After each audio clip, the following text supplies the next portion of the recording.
Mike, Paul, what's up? How What's you up, feeling? Nick? Hey, Mike. What's going on, Saint Nick? That's right. I got to ask you guys on a scale of 1 to 10, where is your Christmas spirit at Oh, it's as of right now? So let's put it in perspective. What is today? December 4th? As of recording, it's December 4th. I don't know when it's going to publish, but Okay, I'm probably only at about a 2. wow. It's disappointing. Paul? Sorry. Yeah, I'm probably a 3. There's Christmas trees out in the courtyard, but I'm in Tempe, Arizona, and it's in the 60s, so it doesn't feel that Christmassy. Well, You're I'll calling just me answer. desert dog last night. Yeah, I'll just answer the desert dog with how I feel, and I'll just say, it's the most wonderful time of the year. That was good, Nick.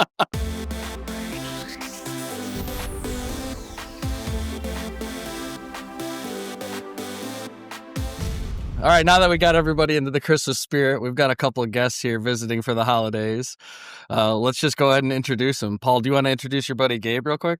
Yeah, I got Gabe Draper with Factur. Gabe, how's it going, buddy? Awesome. Great to be here. Good to see you, Gabe. Here. Yeah, likewise. And then, Gabe, you brought a friend. Who'd you bring? Yeah, I brought Alan Hartmann, CEO of Hartmann's Inc. out of Abilene, Texas. Cool. Great partner of ours. And they run an outstanding shop. So I'm excited to hear what he has to say. So, Gabe, where do you stay? Like, where are you at right now? I'm a few hours down the road from Alan in Dallas. Okay. We have an office in a northern suburb of Dallas called Plano, but I actually live out in the country in the middle of nowhere. Yeah. A town nobody's ever heard of. So I got to ask the Allens, the Gabes, and the where Paul's at. Like, how do you get into the Christmas spirit when you're in Texas or Arizona or somewhere with, like, I got snow. I should turn my camera on. I got. Well, a so big does pile Dallas. of snow. Dallas So- will get snow. You guys get snow? Do you have Oh, to yeah, shut they down and do. hide in your house, or what happens when Dallas gets snow? Anytime anybody mentions snow or ice, all the stores sell out of milk. They Yep. sell out. Everybody cancels everything. And then we get like a little dusting of snow. And then the next day it's like 60 degrees. Yeah. That's kind of Oklahoma as well. There's actually snow about an hour south of me today, and I've already had 2 people cancel meetings because it might come this direction. You guys, like, Those a are tornado will be blowing through, and you'll be like, yeah, it's just Oh, a we're tornado. fine if there's a tornado. That's no big deal. But snow. Everybody down. Right. In the bunkers. Yeah, last weekend we were in Europe for a few weeks, and we got back, and my wife's like, all right, we're setting up the Christmas tree. So I go up in the attic, I pull it down, get it all set up. And this is like a fake tree that we've had for like 7 or 8 years. And it's got the lights in it, and only like one strand of light starts Oh, working. yeah. And so my bummer. sister's hitting it with a toy, and two strands work. So now we have this like nasty tree that my wife is You're like, like, aha, keep smacking the we're tree. buying a new one. Gabe, That's I have lived that cycle for about 15 years. And it is no kidding a joke. The only reason I ever have to get out on Black Friday is because my wife and daughter decide we need to replace one of the 3 trees in our house because half the lights aren't lighting up, and I have to go fight Home Depot or wherever Yeah. to get a new tree for us. It's like, I got this gun. This is called the Light Keeper Pro. It's like a little gun that you put the bulb through, and you click, click, click, click, click, and it puts some like surge of electricity through it, and it's supposed to revive it. Does I need not that. work. It does not work. I have a different kind of gun you can use on your tree, It Gabe. if you makes me want to use the other kind of gun because it's so frustrating. Well, like, I got to say, like, the Christmas spirit, we'll get into the episode here, but the Christmas spirit really is the origin story of Nick. Okay, I'm named Nick because the doctors told my parents I was supposed to be born on Christmas. So Saint Nick. And my middle name's Joseph for Mary and Joseph. Like, that's everyone who knows me for a certain amount of time is like, oh, this dude loves Christmas. I'm like Elf. I'm basically Will Ferrell. So, You are the epitome of Christmas, Nick. yeah. Manufacturers, what is your biggest headache? Is it measuring improving profitability, gaining efficiencies with AI and automation, maybe tightening up your cybersecurity, maybe getting your business ready to sell? At CLA, their goal is to know you and help you with challenges like these and more. Every day, CLA helps manufacturers tap into millions in revenue and cost savings, like one manufacturer that boosted capacity and revenues by 15 to 20%. Visit CLAconnect.com to hear real success stories and learn how you can grow your top and bottom line. I think to get into the episode today, we're going to talk about sales and how to bring sales into your business. And it's really probably the best way to tell this episode or tell this story is to share a little bit about like Gabe's origin and what Factur does and kind of why Factur was created. And then we'll get into Alan's story a little bit and, you know, how he's overcome some challenges with what Gabe's created. So, Gabe, maybe you could share a little bit about, you know, what was the light bulb, that went off in your head that caused you to create this Factur service that you provide. Yeah. So going way back, I come from a long line of manufacturers. My great grandfather had a fab shop. My grandfather started a machine tool company. And then my dad and grandfather started a machine shop while I was in college. And after I graduated college, I came into the business to join them. They were older and in poor health. So they really need somebody there day to day to help run operations. So I joined the business after college. And at the time, the business was in really bad shape. We were doing $400,000, $450,000 in revenue and losing about $125,000. So not That's great. a rough spot. That's a rough spot. Yeah. Yeah. So I worked really hard for a couple of years to like stop the bleeding. We got the bleeding stopped. And then it took, I don't know, 3 or 4 more years to get to where we were actually, you know, profitable sustainably. And then the core issue that we had is we had enough capacity. We just didn't have enough revenue to make money. So I was chasing revenue hard. And I found that in the oil and gas industry. And at the time it was really booming, and I got hooked up with some of the manufacturers that do drilling, and really was a great fit. And it really saved our shop, allowed us to make money and start, you know, paying off a lot of the liabilities that we had accumulated over the years. We rode that oil and gas wave for a few years, and we were working on diversifying it because, you know, it's not news to any of y'all that oil and gas is a roller coaster. Cyclical. Yeah. A roller coaster from hell. Yeah. It's funny. The guys that last, you know, they make a bunch of money, they put it all away, and then when it busts, they give back half of it. And then, you know, you got to do that a few times before you can really say like, all right, we're going to last for the long haul. I didn't have enough time to put enough money away to weather the downturn. So in 2014, the price of oil went down. Shortly thereafter, my customers started pulling stuff back. And after 4 or 5 months, we had lost about 72% of our revenue. And I mean, gosh, you know, that's brutal. Yeah. You know, we spent about a month trying to figure out how to replace that. But that whole journey over 8 or 9 years of like getting the shop out of the red, growing it, we got up to, I don't know, 3.5 million or so. Getting it to there was like, I mean, I literally had an air mattress in my office. We couldn't afford a bar feeder. So I would like sleep in my office and like get up. I had an alarm set every hour and a half. I'd go like throw a new bar in the lathe. And Oh, man. I wasn't married for those early years. I couldn't do that now. Oh, chicks don't like that? Yeah. Wow. Yeah, here, honey, I'm going to upgrade our mattress to a queen. You can sleep in the office with me. Right. You could feed it. You could feed the machine.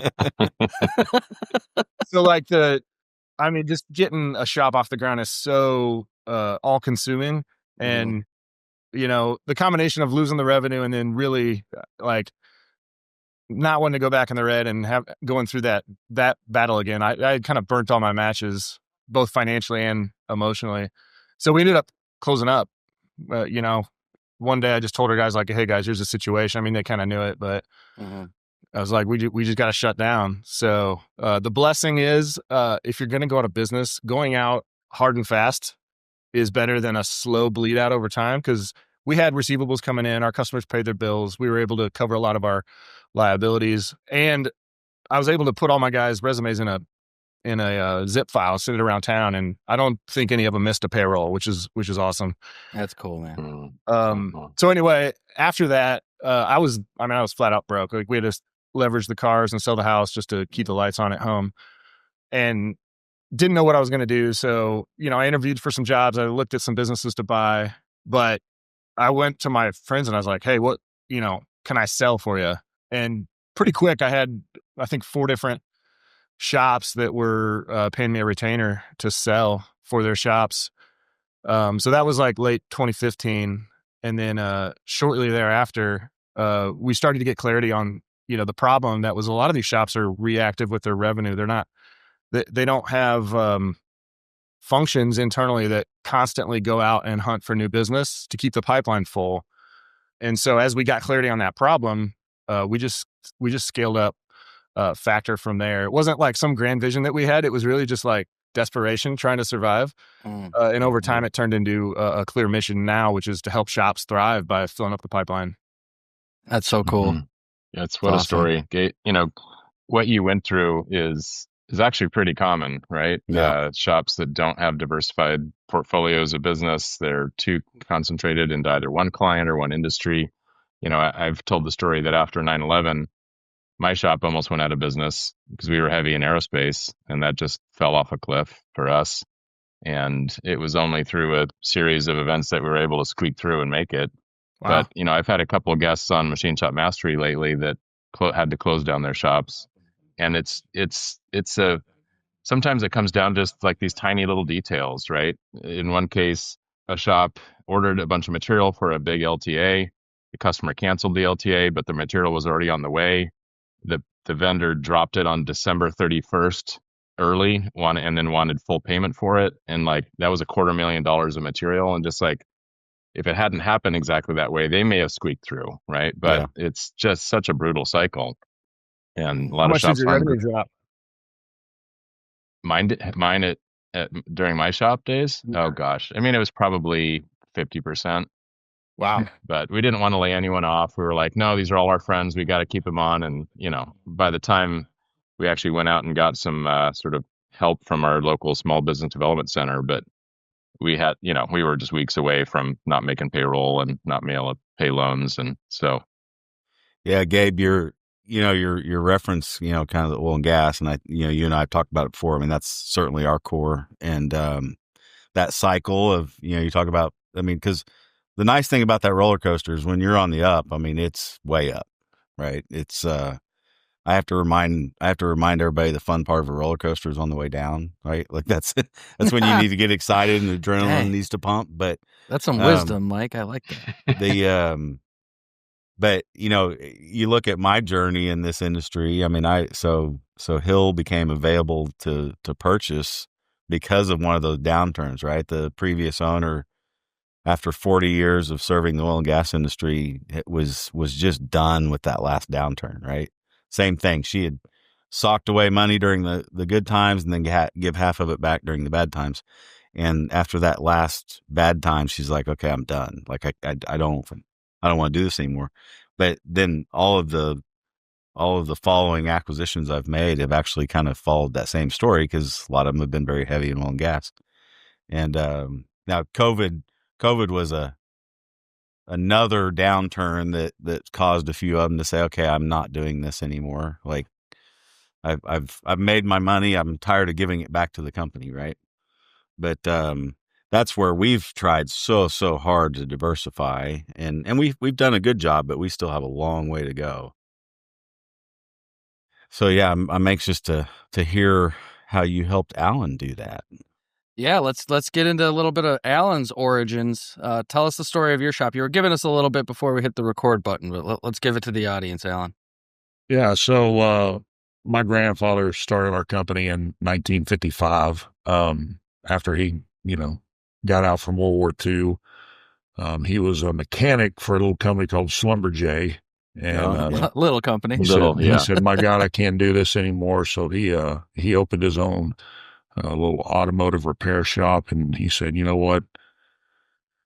Nobody can rebuild my engines the way I need them rebuilt. So started rebuilding his own engine and said, you know what? No one can, machine heads or crankshafts or blocks the way I need them machined. So started his own machine shop. And he said, I can't get the repair parts I need. And so bought some little CNCs and started making his own automotive parts. And that's kind of how we started. our oldest customer is Cummins Engine. My grandfather invented some parts for them and kind of blossomed, and now we're a tier 1 supplier for their service tool division. And they're still one of our largest customers. And then we do a lot of work for the J&J families. We've done that forever. And then we do work for Emerson. I don't know if y'all are familiar with Emerson, but it was we're with our high pressure division out of Houston. So it went from Anderson Greenwood to Tyco to, it's been all the, and I'm sure some of the listeners have been on that roller coaster with them. And then when I came on as a leadership in the company, I said, what can I do to make sure that we stay with American-made products? What's our niche? So we got our AS 9100 certification a little over 10 years ago. Been strong in that. Hadn't really developed it as much, and we wanted to develop it more. And then so a little over a year ago, we were at IMTS, and we heard this guy talking in the Mazak booth. He was like, man, we're using this Factur. They're killing it for us on getting us new customers. And so we reached out. One of Gabe's salesmen, Chris, I got to talking to him, and next thing you know, here we are as a customer, and we've got so much work. I'm having to be picky with what we take. And we're that's a talking position about, you want to be in. That's fantastic. If I could hire 100 machinists, I'd take them right now. I would keep all my shifts full, and we'd be just cranking product. But it's like, you were talking about earlier, Nick, that the number one thing is, how do we get people? How do we get people? And that's kind of our limiting thing on our capacity right now, is how do I get that much product out with the people that we have? So that's where we are. Super happy with Gabe and his team. It was funny. They set the expectations. They came in and they said, well, you're probably not really going to start seeing an ROI or your first customer until about 9 to 12 months. It was 3 days. We had our first order in 3 days. Wow. And that's our account manager, Brittany. You heard it here on Making Chips. 3 days, folks. Yeah. I need the scrolling Brittany, text across the bottom. Results are not typical. Results vary. She said, you guys are such an easy sell because we're ITAR, we're AS 9100. And it just went on, it's just gone crazy. We've kind of had to pump the brakes a little bit because all I was doing was quoting. Quotes take a long time, right? You got to give an accurate We've done a few quote, episodes on that too. For sure. Yeah, you could spend all day quoting, and every ounce of energy you put into quoting a job that you're not going to get is just waste, right? So it's like really hard to walk that line. You got to quote it to get the work, though. So Alan, take us back to how you were feeling and the state of the name of your business again, one more time. Hartmann's Incorporated. Hartmann's Incorporated. What were you guys like from a proactive versus reactive sales perspective when you first heard that gentleman talking in the Mazak booth about this Factur service you didn't know anything about at the time? Well, I mean, and I've known Paul for a while, and he's always talked about the you got 3 legs to your stool, for any business. I mean, you've got sales and marketing, you've got operations, you got finance, right? Mm-hmm. Operations and sales, I love it. Financing, I'd rather go slam my head in the door than talk about financing. That's one of my sisters, our CFO, so we let her handle that. But anyways, I'm not very good at marketing. Now, I can sell ice to an Eskimo. I mean, let's just be honest. If it's within our capabilities, right? Mm-hmm. But marketing is not my niche. That's where I let younger people like Gabe come in and and do that. That's where they are. And we were just needing more customer diversification is what we were needing, because it's great when you look and you say, I've got like 6 customers that are all Fortune 50 customers. That's great. It's great when it's not great. And then when it's not great, it really is awful. So we were just wanting to diversify past that. So, So it was a diversification initiative, essentially. Like, hey, Yes. let's bring more into the pipeline and not have so many eggs in these big Fortune 50 basket. Yeah, and we bring Gabe in every year for our strategic planning. His team comes in and they have us. We're going after our medical ISO 13485. So we're going to be pursuing that in 26. So, and that was upon their recommendations, which we think is smart. That's a low hanging fruit for us. And, they've been just a great partner, a great partner to work with. That's awesome. Yeah, let's dig into that. But as you were talking about the three legs of the stool, I was thinking we've got, Paul's more of an operations and a systems guy. We've got Mike, who's more of a finance guy, and we have the most important person, Nick Kolner, who's more of a sales and marketing guy. I'm sure Gabe would agree. That's the most important leg of the stool. You have to agree. You gotta have all three. They have to be equal, or else the stool will tip over. I teed you up, Gabe, to be on my team. And you just rejected. I haven't felt this rejected in a long time. No, we're like Paul said, they got to be equal. You could oversell, for sure. If you can't fulfill it, that's not good. And obviously, if you don't pay attention to the numbers, nothing's going to go well. No, it's a really fair point. There are some Eskimos who already have enough ice. Yes, right. I hate to break it to you, Alan. 100%. So, okay, someone like an Alan is like, okay, we have too many eggs in one basket. We need to diversify. They reach out to Factur. How does that whole process start? What's the first thing that happens from that point? Yeah, we connect with them and really start just to see, is this a mutual fit?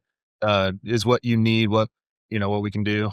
And then we go through a fairly thorough process where we dig into what are your goals, what's working, what's not working, what are your gaps internally, what do y'all do well. And from there, we try to find out which of our services are the best fit for your needs. And then from there, I think all the cards are on the table and it's just a matter of if it makes sense or not. Mm-hmm. So what are the services? We're talking a lot about sales and building pipeline, but how exactly does Factur do that? If you think in terms of a funnel, Mm-hmm. at the top, we do branding and marketing. Okay. So if you need to elevate your brand or maybe you don't have a brand, we can do that. We can create all the, the website and the sales materials and all that to really give you a brand that pops. Mm-hmm. And then if you go a step down, we do lead generation. So if you've got salespeople who can follow up and sell and close, we can just, tee up leads for them so that their calendar's full and they can take them and run with them. And then we've got our outsourced business development, which is where our salespeople are representing your shop as your shop. They don't see Factur, they see Hartmann's. And then that's kind of the full funnel of what we offer. Mm-hmm. In Alan's case, we're doing marketing for the brand, and we're also doing our outsourced business development. So we have a killer sales girl on our team, Britton, who represents Hartmann's as their salesperson. So that's kind of the full funnel of what we offer. What would you say the majority of your clients are using, one, two, or all three of the kind of services within that funnel, or is it a mix? It's a mix. About 50% of our revenue is in that full outsourced business development service. Mm-hmm. Because a lot of shops they may have technical salespeople or estimators, but they don't have hunters. And that's really the function that we fill. It is hunting, qualifying, and staying on top of people until really what we want is we want Alan to have fun. We want him to have a nice qualified quote where he can go deep with the customer. Like he said, he can sell. We're there to hunt and qualify, and then Alan takes it. At that point, a lot of it gets technical. We're talking about materials. We're talking about capacity. We're talking about certifications, and that's not something that we want to be in the middle of. We really want to get somebody who has a real need, and give that to Alan and let him run with it. Yeah. So Alan, you're quoting all the time now. That's what you're the chief quoting officer. Well, yeah. I mean, I've got 4 other project managers that'll do quotes, but I still handle a tremendous amount of our medical stuff. So, Yeah. but yeah, I look over everything, and, being an ops guy too, I have to make sure, you know, that we can achieve the production that we're trying to sell. So yeah, it's been interesting. It's been interesting. And I don't want Gabe to sell his team short either. Their people are knowledgeable. It's not like, we're getting some, college marketing student that doesn't know, what a title block on a drawing is. I mean, they're pretty sharp. They can understand, what's the difference between a sheet metal or a mill part, or, what's the difference between a turn part or a form part. They do really good at that. So, I mean, at least Britton and Sunitha, who's on our account, do. So, yeah, I think it's really awesome that you said that, because I imagine that's probably one of the first things that people think, like, okay, so you're going to go represent me or as my company, but you don't have the 30 years, 40 years, however many decades of experience that I have, and knowing all those nuances and differences that you just explained. So, Gabe, how is it that Factur kind of builds these, really knowledgeable, relatively technical sales assets that can work for a company like Allen's? I think when you're hiring a salesperson, you're going to have a learning curve, whether you have them on your payroll or ours. Mm-hmm. Everybody wants to find that right fit that's just a killer salesperson that has experience with exactly what you do. More times than not, there's not a whole lot of those out there. It seems that a lot of salespeople that have really in-depth machining experience are more account managers or technical salespeople, not hunters. So if you need a hunter, you're going to have that learning curve regardless. So if you hire somebody on your payroll, you're probably going to start from zero and have to get them up to speed to where you need them. With our team, because we do this so much, you're not starting from zero with our people. They have a lot of experience with various types of manufacturing. They know what we need to know. We don't need to know feeds and speeds. We need to qualify. Do they have a real need, or are they just shopping this quote so they can, meet their 3 quote minimum? Are the part size, the materials, the quantities, the certifications, these are the kind of things that we need to know. And our team's really astute at that. And then, with any business, you got to hire awesome people. Otherwise it's just a grind. Mm-hmm. So we've got an incredible team. That's awesome.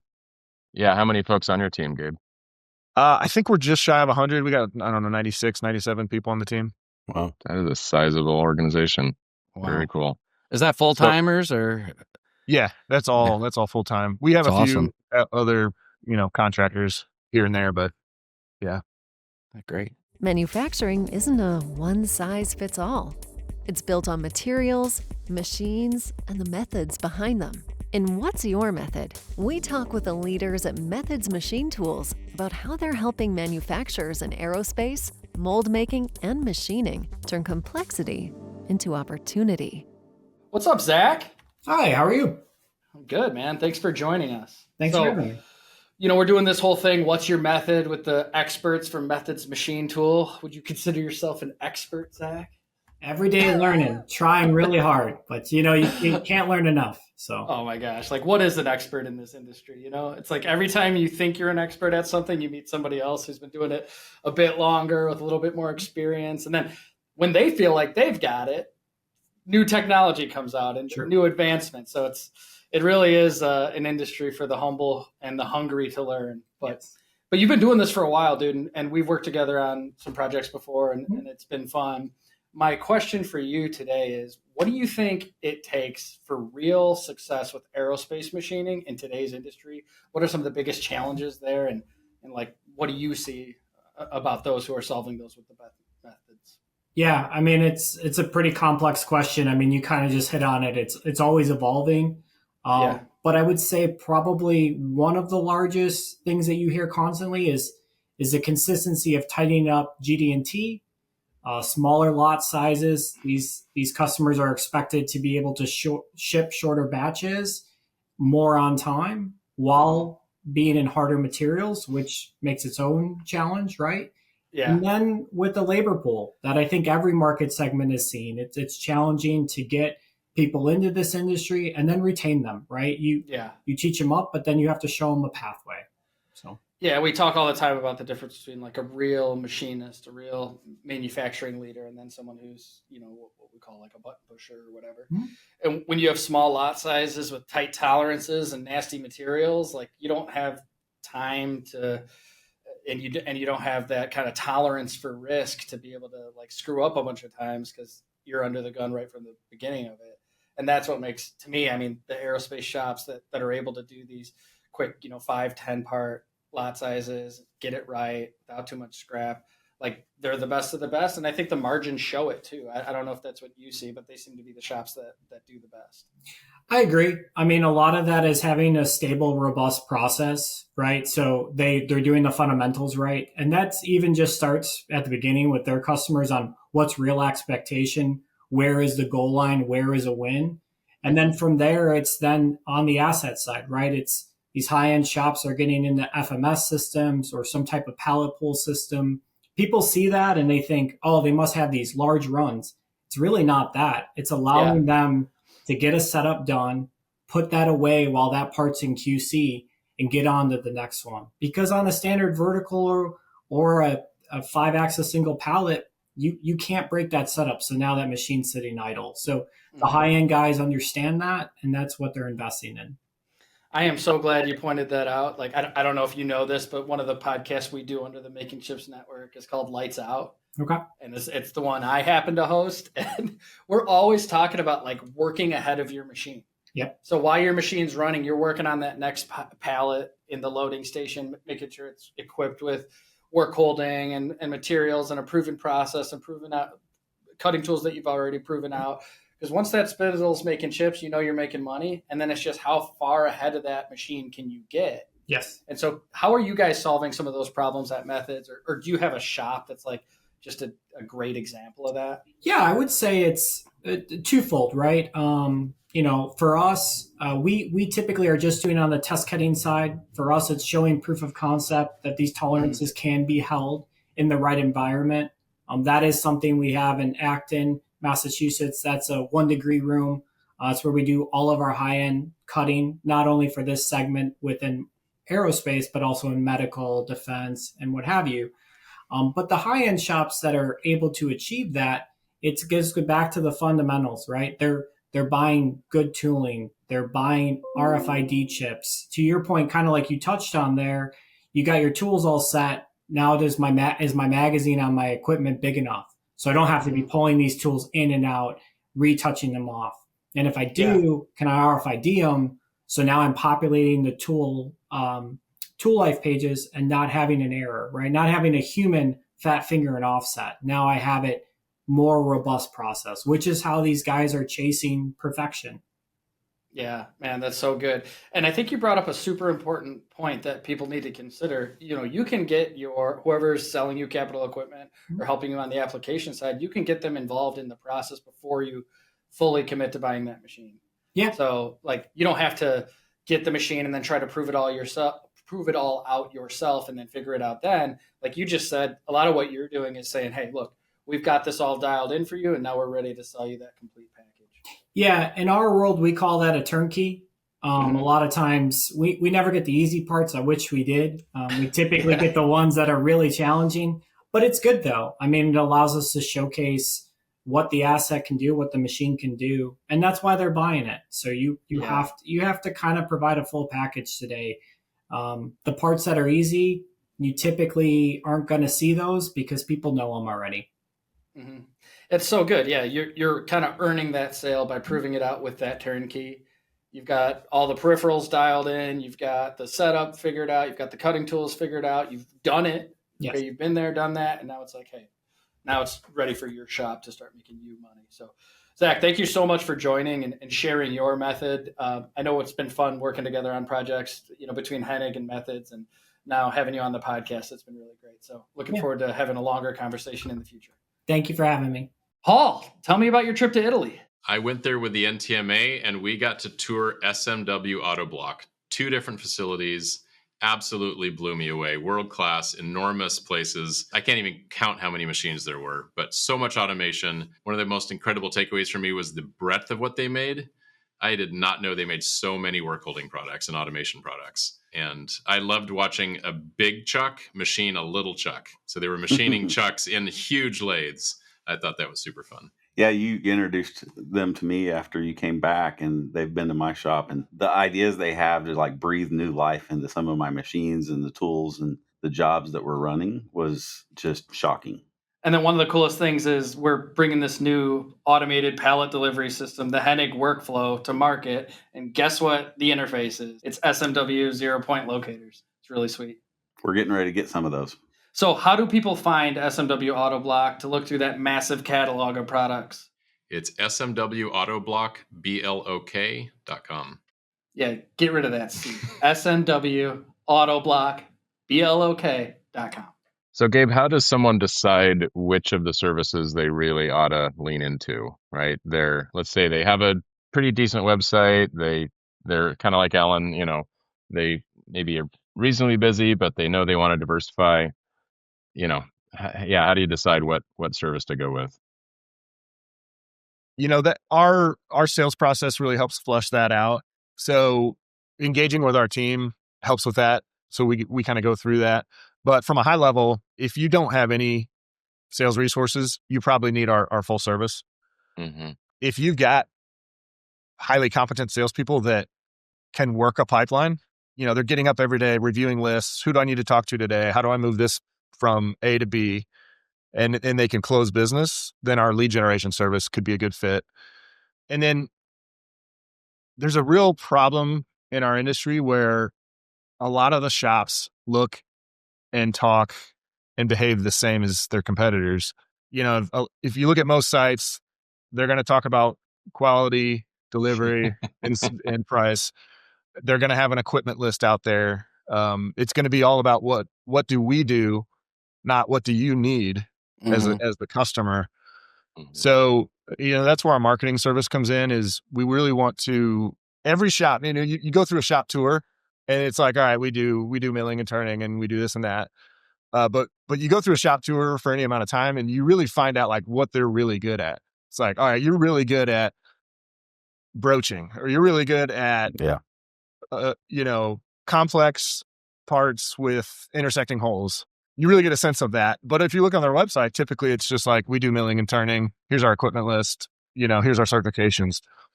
Yep. So shops that look different and look excellent attract better work than shops that look like everybody else. Because think from a buyer standpoint, if you've got 10 shops that all have a similar looking website and the way they talk about what they do is very much like, we do milling and turning. We've got these certifications. What do you need? They don't know how to decide other than price. And creates a commodity, right? Yeah, it commoditizes. Like we're commoditizing ourselves when we do that. Mm-hmm. And I think what really has happened is most shops, almost all shops, have a very unique skill set that other shops don't have.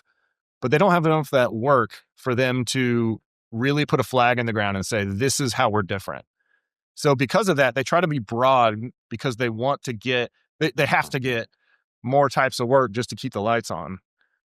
So one of our goals is to let shops stay in their lane and really thrive at what they're excellent at, and not have to take on that job that you're probably not going to make money on just to keep the spindles turning. Mm-hmm. And part of that is a lot of shops have a scarcity mindset. It's like, if I'm reacting, then my future depends on what comes in the door or my current customers, their growth. Mm-hmm. I think a lot of us develop a scarcity mindset where we don't think our future's bright because we're not in control of it. Mm-hmm. We want our clients to develop an abundance mindset where it's like, there is a great big wide world of machine parts out there, and I'm capable of doing a whole lot of them in my niche. Let's go get them. And then you're really in control of your future. And our goal is to help people develop an abundance mindset where it's like, no, I can go where I want to go. I don't have to depend on things outside of my control. I love that. That's so great, Gabe. Yeah, I mean, so many of the shop owners that I interview on Machine Shop Mastery, they have drilled into niches and they are really good at it, and they have thrived doing that, taking that approach. And it's like the opposite is almost like a catch-22, right? You just like, and I think you're right, it comes from that scarcity mindset. It's like, I just gotta throw out a big net and try to get anything to keep my spindles turning. And it's this sort of downward spiral of not specializing and not standing out to attract really the right kind of customer. And Alan, as you were saying, you're now having to be selective about what you quote, which gives you the opportunity to quote the work that's really the best fit for you, the best margins for you, and it's this positive upward spiral. Yeah, that's 100%. 100%, Paul. It's and y'all are talking about throwing the wide net. Sometimes you're like, oh, it's a little slow. We got to throw out a lot of quotes, and it never fails. When it gets busy, that wide net, that stuff on the fringe of the net that you threw out starts coming in too. And you're like, oh my God, I got to do this too. Oh man, and it never fails. But, we're super relational here. And I'm never going to say no to a customer. If I told them I could do something, we're going to do everything that we can to achieve that. But, you're 100% right. There's really things that we're really niche at and that we're really good at. And that's the one good thing about Gabe and his team. They've said, y'all are really good at this. I can sell that. Let's go. And how do we expand that? And they really push us. I mean, we've done some some equipment expansions based on Gabe's team's recommendations. And so we bought our first Swiss machine. So now we're in that space too. And so it's just insane how, and I'm not saying that the Gabe's team is just a rah-rah cheerleader. They're not. They're, Gabe's come in and said the hard stuff too. Why are y'all looking at that? That's not going to work. Y'all are good at this. Do this. We've really, I mean, for Daryl to Britton to Sunitha to Gabe himself coming in and being super relational and very honest with us, it's been really good for our team and for our company. And, honesty is not easy. Let's call it what it is. Sometimes honesty is hard to swallow, but they're really good at it and help keeping us on track. Yeah, it's awesome. Alan, I'm curious. So you've mentioned a few times kind of branching into the medical, right? Was that something you did much of before you engaged with Factur? Yeah, so we've always been very connected with the Johnson & Johnson family of companies globally, but we've never had our medical ISO cert. Okay. And again, because of Factur, they're like, man, we tell people y'all do work for Johnson & Johnson. And then they're like, well, do they, they have their ISO 13485. And they're like, well, no. Well, I've got this project and they're big, they're big contracts. So we're a family business, right? So I've got, my father's here, my sister's our CFO, my dad works here, my two sons work here, and my oldest son, Michael, is a certified aerospace auditor. So, and my sister is a financial auditor. She's an auditor. And I'm like, do you know how fun it is to have two auditors? But for us, with Michael's background in auditing, and setting up ISO systems, it's I'm not saying it's a no-brainer, it's a cakewalk. Of course, there's going to be challenges in it, but he's so good at it, and our shop's really good at following our ISO system. We have a very good discipline here. And Gabe's been here before and seen our place. We've got a really good discipline and a good core crew. It's just going to be a good step for us. So Gabe, your team came in and assessed. You go into Alan's shop and you learn what he's good at, what he's already doing, stuff like that. And you guys kind of assessed that and said, "Hey, there's going to be real opportunity here if you pursue this medical piece." Is that right? Yeah, I mean, we see a broad, we have a broad perspective on the market because we've got clients of all different types of capabilities. Sure. Mm-hmm. And we get a sense of like what's hot and what's not. So we try to guide our clients who have the potential to go into other areas towards the, where the fish are biting, so to speak. Yeah. And so, looking at their shop, they've got a killer team, beautiful building, tons of space for growth, modern equipment. They're the kind of shop that some of these more advanced industries want. There's some hurdles like, the ISO that they're going through, but that's not the case with every shop. Some shops, you really need to sell to other shops before you can get into these blue chip customers or these higher tier industries. But for Alan's shop, they got the secret sauce for really accelerating growth. Yeah. So Alan, I'm curious. Obviously we don't need to divulge numbers, but from like a percentage standpoint, like what type of sales growth were you seeing, and what are you seeing now? So, that's a loaded question, Mike, I understand. because, there's been some funny things in the market. And since we were able to acquire a space flight company, I'll never forget, we got the PO July the 3rd, and this company they're like, man, we need this. It's mission critical. So I was able to talk to some of my guys, and we got some parts banged out for them on the July 4th holiday weekend. They stayed over, made them, got them out. That one company that Factur was able to land for us just coming in July, I'm going to say that probably as of last month, they became our number one customer. Wow. Through Great. all our sales. That's And so just cool. in that short period of time. Yeah. Is it challenging? Yeah, it's challenging. Sure. They don't send us easy stuff. So, it's just been, I think we've been a great fit for Factur, and Factur's been a phenomenal fit for us. Yeah, I'm hearing so aerospace, oil and gas, medical, and the whole reason you reached out in the first place is diversification, right? All those eggs were in those 6 big accounts basket. And so now, I guess maybe another way to ask Mike's question is, how much more diverse are you before and after? Yeah. Yeah. So we're having, our aerospace is starting to outpace our other industries that we're in.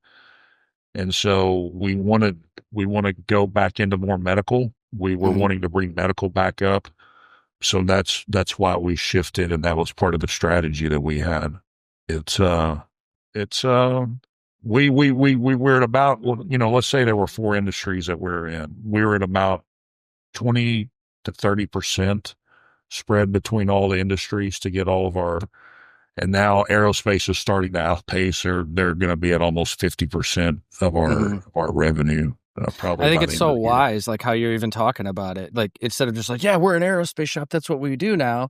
It's like, yeah, okay, we're really good at this, but let's protect ourselves from whatever could happen. Like Paul described after 9/11 when the bottom fell out of aerospace. Well, okay, we can focus on these other industries because we're really strong. So I think there's kind of like this line you have to walk between really specializing in your niches and then also not just like living only in that niche and rising and falling with that niche. It's this like healthy tension that wise shop owners understand. And that's what I'm hearing from you, and you can also, Nick, have a niche in a type of part or a type of or a process materials that spans many industries. Right. Sure. Yeah.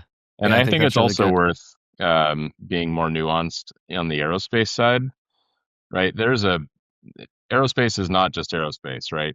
Working for Boeing making 737 parts is totally different than making rocket parts that go to outer space. Like those are very different cycles, very different types of businesses. So Alan, were you in the actual outer space rocket business much before, or No, dabbling? No. no, See not at that. all. So I would call that an entirely different industry. Yeah, Private and commercial Yeah. space is not Boeing, Airbus, commercial. I mean, we hear that all stuff. the time. Like commercial aerospace is like the new automotive, where you get terrible terms and they beat you up, and Yeah. so Yeah. And I'll tell y'all, one of the things that drove us for this, in 2023, we were named Exporter of the Year by the Small Business Administration for our region. So it was a really big award for us, and that was due to our medical. So we exported a lot. Can y'all imagine what happened with all the stuff with the tariffs? yeah, Yeah. right. Mhm. And then Mhm. while we're chasing this with Gabe, I mean, that Mhm. was part of the reason why we're like, we have to diversify. That's one of our biggest things. We have to continue to diversify. And I agree with you, Paul. Commercial aerospace, you're exactly right. It's like it's a new automotive. Terms are terrible. Margins are thin, and it just, yeah. So you're right. Space flight it's good. It's challenging. It's really, really challenging. You're either going to kill it or you're going to bust sometimes, but hopefully we kill it more than we bust. So Yeah. Mhm. This whole scarcity versus abundance mindset. One of the metaphors or the pictures we paint at our company is like you've got your certain capacity, and it's like a cup, and you want to put the right work in there first, and then fill it out with everything else that maybe you want to expand into, or you're taking it just because you have some capacity there. But if you don't fill it with the right work first, you could fill it with all the other things you say yes to, and then you don't have capacity for the right work, or you're not as focused or specialized, and it still assumes a cup. It still Right. assumes like a certain capacity. And what I think my favorite part of this whole interview was when you said that the team at Factur is suggesting how you can get a bigger cup, like buy that Swiss machine, increase your capacity. And that's growth. So you got a cup filled with the right work. It's profitable work. You said you'd hire 100 machinists if you could.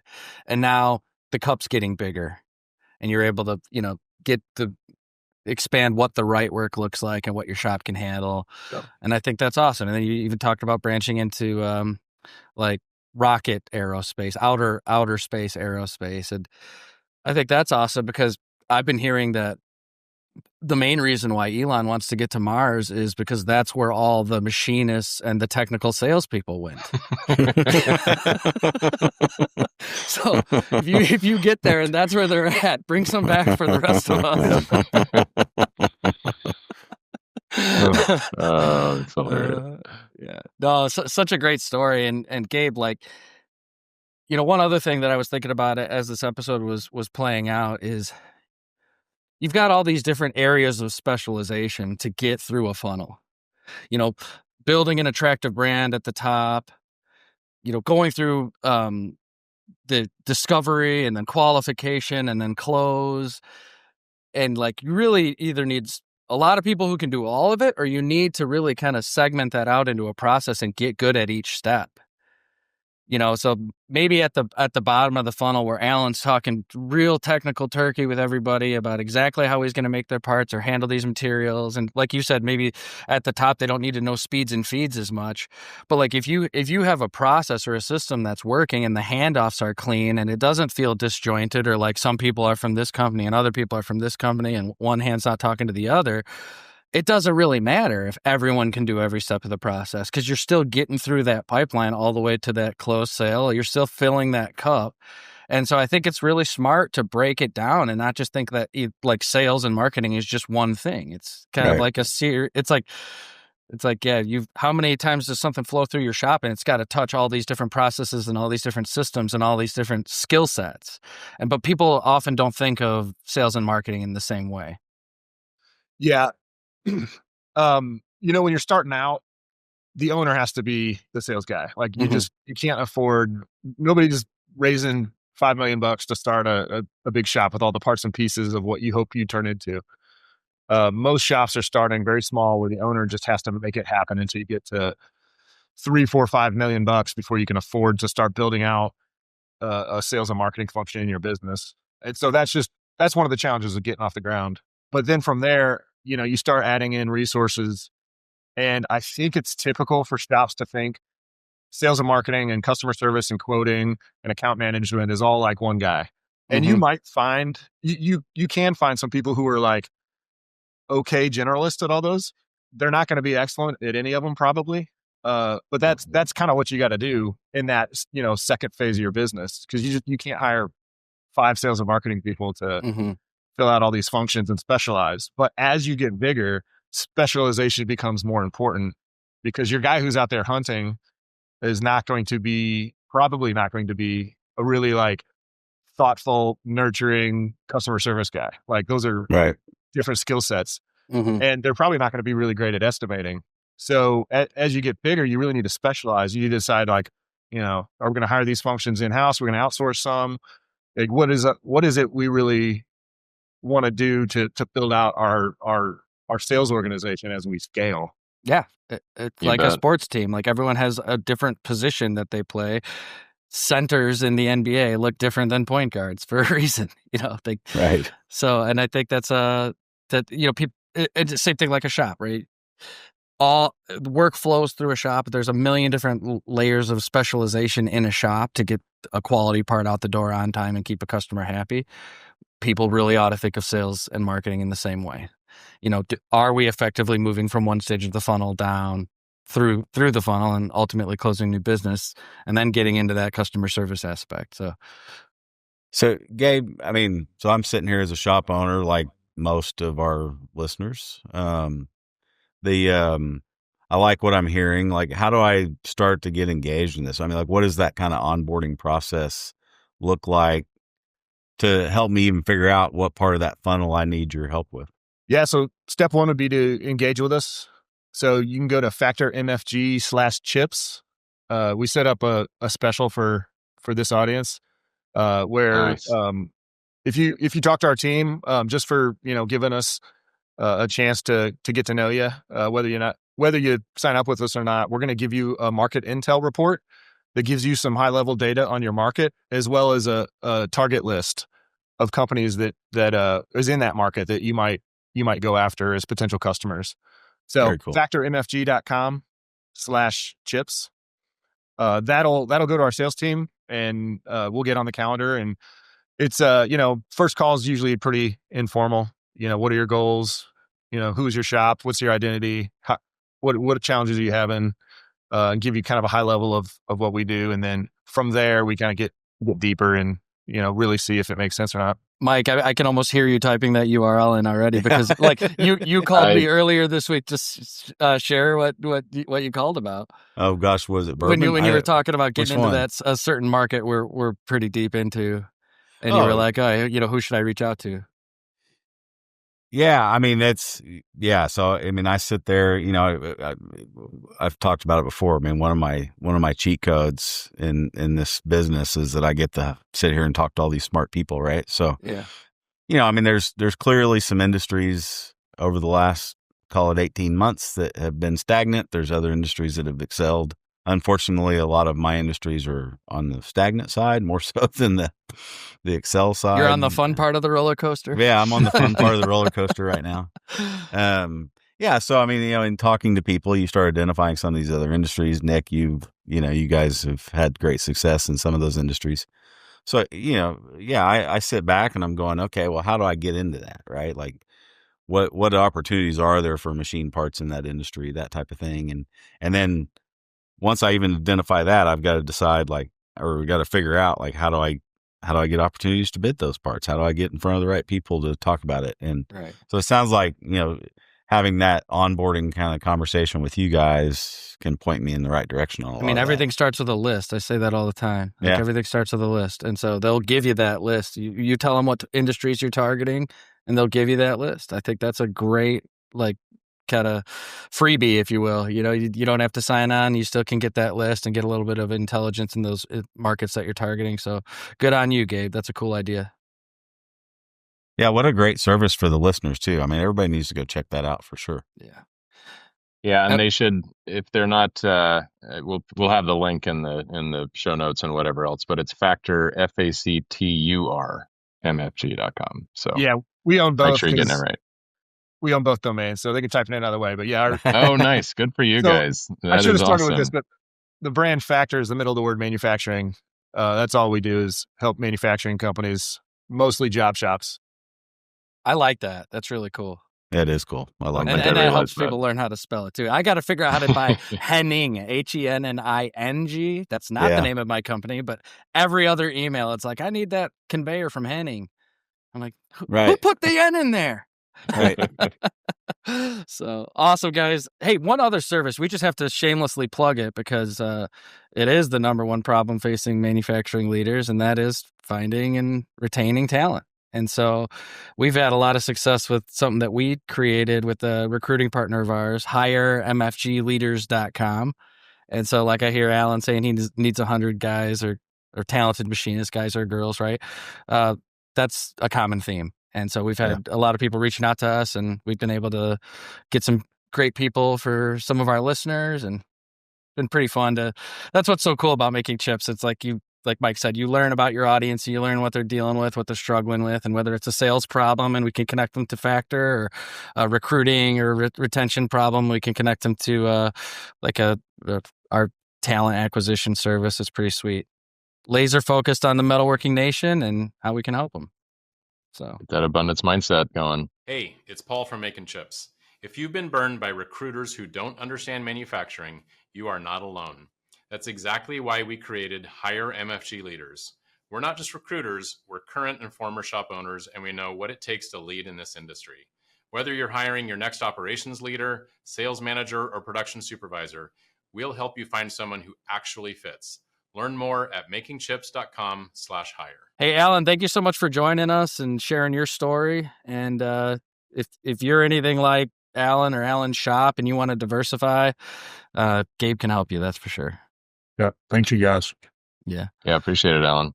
So with that, let's enjoy the most wonderful time of the year. Merry Christmas to you all. I think this is going to publish before Christmas. So It will. Yeah, Merry Christmas. Happy holidays. All right. If you have a scarcity mindset and you can't fill your funnel, you're not making chips. If you're not making chips, You're not making money. bam.